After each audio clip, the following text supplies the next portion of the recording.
Hello, I'm Bruce Lord from Healthy Land and Water, and today we're visiting the Rowlings family on their grazing property here at Emu Creek.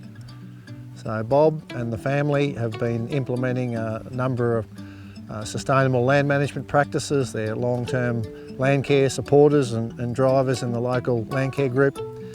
Under recent projects here, funded by the Australian Government's Future Drought Fund, they've been implementing practices which improve their soil health and pasture condition and generally build resilience in their landscape. So let's go and meet Bob, David and Chris Rowlings and hear a bit more about what they've been doing to improve the sustainability and drought resilience on their property.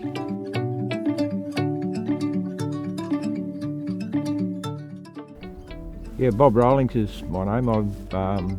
This is Kamara Hills in Emu Creek, southeast Queensland. We've been on this property about 40 years. This is basically a breeding property. We run red Brangus type cattle to provide feeder cattle for feedlots. Yeah, in a previous life I worked as a government soil conservation advisor, and I guess that gets in your blood. And I initially got involved with land care, been involved with that forever, and we sort of got certain philosophies about land management and trying to, sort of conservatively stock and sort of keep our surface cover and try and protect what soil we've got. This particular paddock was a former dairy farm. We contoured it probably 30 years ago, trying to stop the soil loss, and then we got this pasture dieback that came in a couple of years ago, which wiped out all this creeping bluegrass, and this Healthy Land and Water projects enable us to sort of get on top of that with these multi-species mix and hopefully some perennial legumes later on. The grass has come back quite well, so we're pleased we didn't get rid of all of it, but how long it's going to be here we're not sure, so we'll look forward to these strips sort of providing some grazing while we work out what goes on in these grassed areas. And that's one of the problems with the creeping bluegrass is this was sown as a mixed pasture, but the creeping bluegrass tends to take over, and that's fine, but as long as nothing happens to it.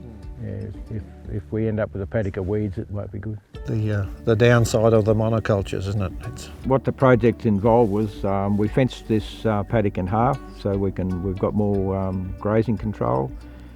We introduced these strips of multi-species. There's ryegrass and barley and vetch and some field peas and brassicas, and that's just an interim step so we can introduce perennial legumes later in the springtime when we get the moisture levels up. So you've got a fair diversity here, Bob. Yeah, Brewsters, these are the critters we're trying to grow. This is a tillage radish. The idea is to improve the structure of the soil with that massive root system going down into the soil. We've got a turnip, which is cattle can eat top and bottom of that, and you've just got the normal brassica. We've also got the woolly pod vetch, which is these guys here.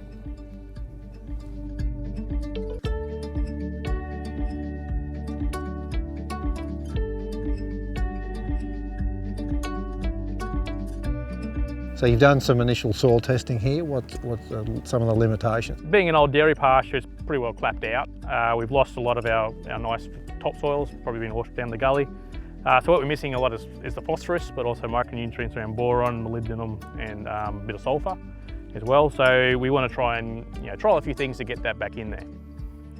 Main things we'll be looking at is basically some fertiliser, but also comparing it to say manures or some basalt rock dust as well. So the reason we're targeting those particular fertilisation strategies is that they're really important for legumes particularly. So we want our co-LPs to be around 25 is ideal. They will grow with less than that, but that's where we got optimal. But also molybdenum and boron is also really important, and zinc for nodulation. And the nodulation is what gets the nitrogen into the legumes, which really allows them to obviously produce that really high protein feed, but also persist in our pastures. Okay, so doing some trial strips with and without some of those amendments and seeing how it affects your your legume population in terms of its growth and seeding. Yeah, and also the cost of the different ones as well, and see they work out that way. Field Oh, there's your field pea. Yep. That's another part of the multi-species mix. And in terms of your cereals, you've got some ryegrass and some barley. Yeah, the barley was just basically to bulk it up, and the ryegrass is part of that multi-species mix as well. This introduction of these multi-species mix in the barley is basically an interim step into land preparation for these summer legumes, and they'll be desmanthus and stylos at this stage. Yeah, the funding's just been great because we've been able to do the fence and do a lot of weed control with the lantana on the contour banks, and it'll help us put these legumes in when the springtime comes.